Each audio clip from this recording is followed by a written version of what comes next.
देखिए exercise 13.1 question number 10। तो question number 10 में क्या दिया गया है, 25 circular plates each of radius 10.5 centimetre. ये सर्कुलर प्लेट्स ऐसे दी गई हैं, ये सर्कुलर हैं इस तरह से, इसका रेडियस दिया गया है 10.5 सेंटीमीटर और थिकनेस, ये जो थिकनेस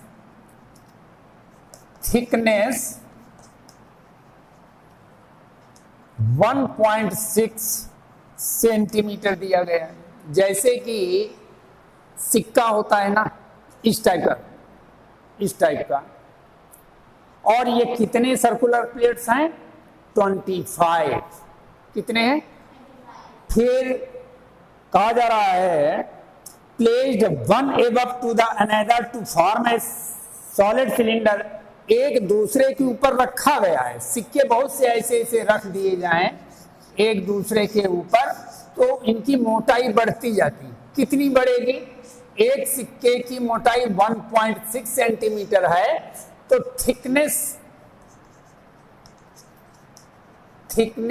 ऑफ 25 प्लेट्स, 25 प्लेट्स की थिकनेस क्या हो जाएगी, 25 इंटू 1.6। इसको मल्टीप्लाई कर लेंगे और यही सिलेंडर की हाइट हो जाएगी। ये सिलिंड्रिकल बन जाएगा। हाइट ऑफ सिलेंडर ये 40 सेंटीमीटर, ये सिलेंडर की हाइट। भाई सिक्का एक दूसरे के ऊपर रखते चले जाएंगे तो एक सिलिंड्रिकल टाइप बन जाएगा ना। और रेडियस, ये पहले से रेडियस में चेंजिंग नहीं होगी, 10.5 सेंटीमीटर। ये बात समझ में आई? नहीं आ रही? फिर इसके बाद में find the curve surface area and volume of the cylinder so form. तो curve surface area of cylinder 2πRH, इसमें वैल्यू रखेंगे 2 इंटू 22/7, रेडियस 10.5 और हाइट कितनी निकली है 40। इसको कैलकुलेट कर लेंगे। 7 1 जा 7, 7 1 जा 7, 7 5 जा 35 और 15 2 जा 30, यानी 3.0 और 22 इंटू 40, इसको मल्टीप्लाई करेंगे 66 इंटू 40, इसको मल्टीप्लाई करेंगे cm square. Curve surface area, जहां एरिया आ जाती है उसकी यूनिट स्क्वायर, सेंटीमीटर स्क्वायर में होगी। बात समझ गए ना? अब इसके बाद में इसी का हमें वॉल्यूम निकालना है।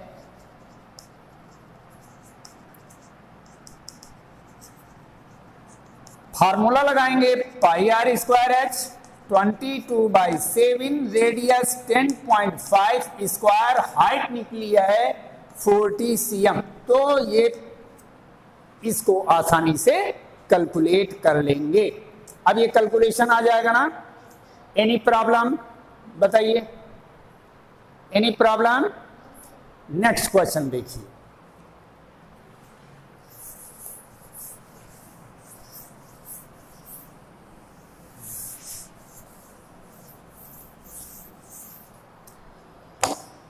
Question number 11, the diameter of A metallic sphere is 6 centimetre. Sphere है, स्फीयर जैसे बाल होता है, बाल देखिए ना, स्फीयर और सर्किल में दोनों में डिफरेंस होता है ना। वो गोला जिसको कहते हैं, ठीक है, उसको स्फीयर कहेंगे। और जैसे साइकिल का पहिया है, वो सर्कुलर होता है। तो इसका डायमीटर दिया गया है 6 सेंटीमीटर, रेडियस हो जाएगा 6/2, दैट विल बी 3 सेंटीमीटर। ये बात समझ में आ गई? It is melted and drawn into a wire, इसको मेल्ट कर दिया गया, पिघला दिया गया और एक वायर बना दिया गया, और इसका diameter of cross section 0. Diameter of wire 0.2 cm, तो रेडियस कितना हो जाएगा? 0.2/2, that will B 0.1 centimetre.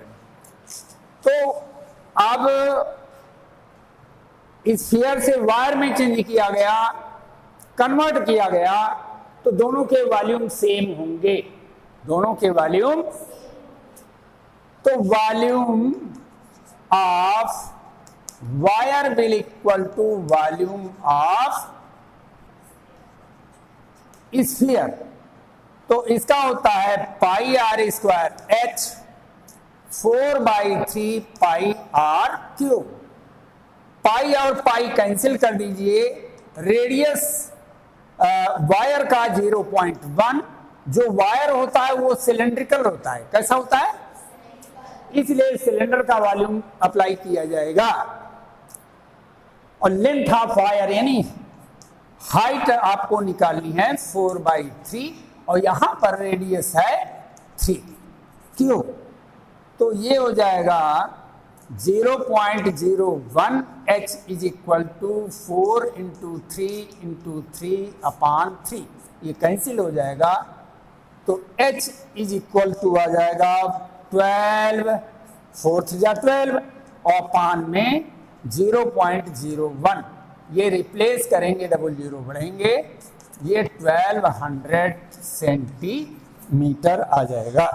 Okay, आया समझ में?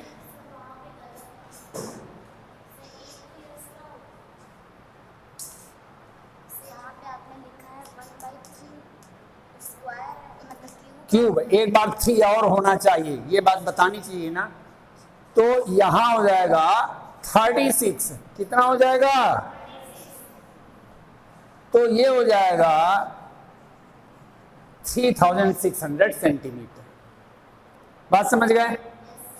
Any problem? अच्छा, इसके बाद अगला क्वेश्चन हम बताएंगे 14।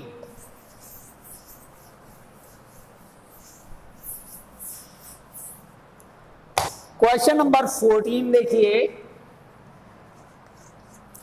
500 person have to dip in a rectangular tank.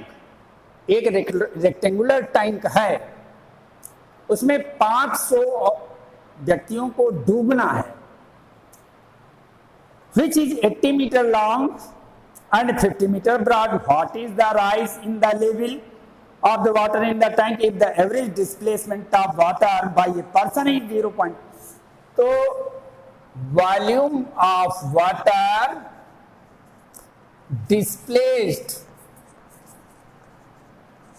Bye a person, एक आदमी के द्वारा कितना वाटर डिस्प्लेस होता है? 0.04 मीटर क्यूब। जब एक आदमी डुबकी लगाता है तो वाटर कितना डिस्प्लेस होता है? 0.04 मीटर क्यूब। अब कितने आदमी टोटल हैं? 500 जब व्यक्ति उसमें डिप करेंगे तो कितना डिस्प्लेस होगा वाटर? 500 से मल्टीप्लाई कर देंगे, 2 के बाद डेसिमल, इतने मीटर क्यूब, 20 मीटर क्यूब आ गया। ये वॉल्यूम ऑफ वाटर आ गया डिस्प्लेस्ड बाय 500 पर्सन। अब volume of tank,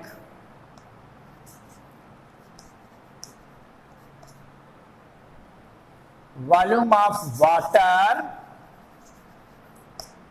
displaced, volume of water displaced by 500 persons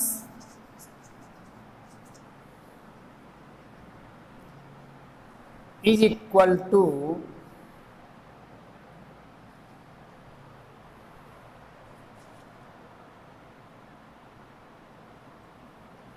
ये निकला है 20 मीटर क्यूब। और इसका फार्मूला क्या होता है, L into B into H, that will be 20 metre cube. और लेंथ ब्रेथ और हाइट दी गई है, लेंथ और ब्रेथ 80 इंटू 50। अब इसकी हाइट हमको निकालनी है, तो h is equal to 20/80 into 50। तो इसको जो है 1/200 ये मीटर आ जाएगा, ठीक है। अब इसको जो है सेंटीमीटर में चेंज करके कैलकुलेट कर लीजिए, कर लेंगे। इसके बाद में अगला क्वेश्चन देखिए,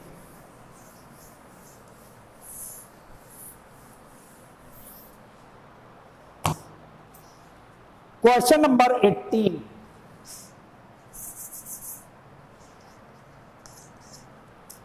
Water flows out through a circular pipe whose internal radius of pipe is equal to 1 centimeter at the rate of 80 centimeter per second। Water का flow, rate of water flow 80 centimetre पर second, यानी 1 second में pipe से 80 centimetre तक flow हो जाता है। इसका मतलब ये हुआ। तो कहा जा रहा है एंड, और ये पाइप से वाटर जाता है एक टैंक में, पाइप से एक टैंक में जा रहा है। The radius of whose base, तो रेडियस ऑफ टैंक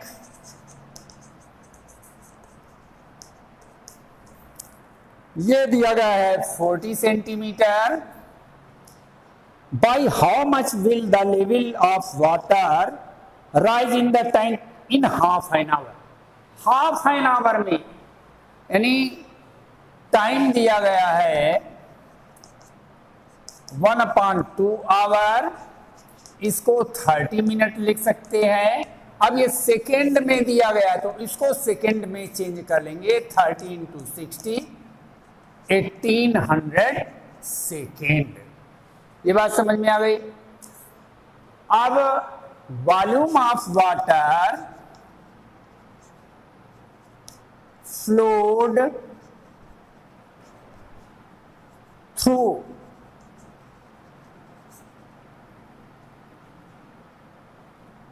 पाइप। अब कितना वाटर फ्लो करेगा, जो पाइप होता है वो सिलिंड्रिकल होता है, तो वॉल्यूम निकालेंगे पाई आर स्क्वायर एच।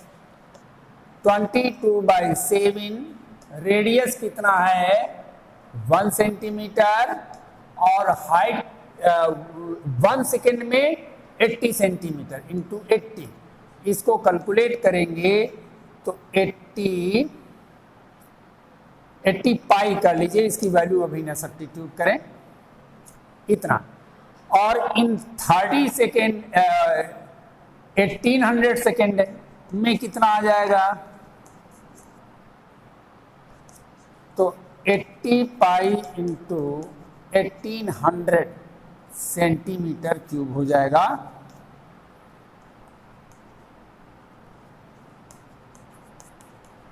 इतना वाटर फ्लो कर जाएगा, और ये वॉल्यूम टैंक के में आए हुए वाटर के वॉल्यूम के इक्वल होगा।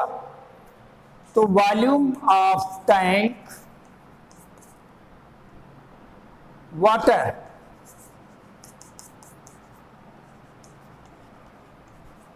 ये हो जाएगा, और इसका वॉल्यूम होता है पाई आर स्क्वायर एच।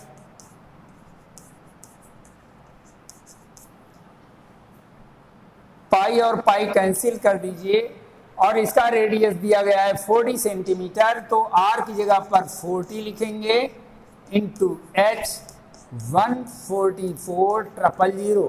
तो इससे एच की वैल्यू निकाल लीजिए, तो एच इज इक्वल टू हो जाएगा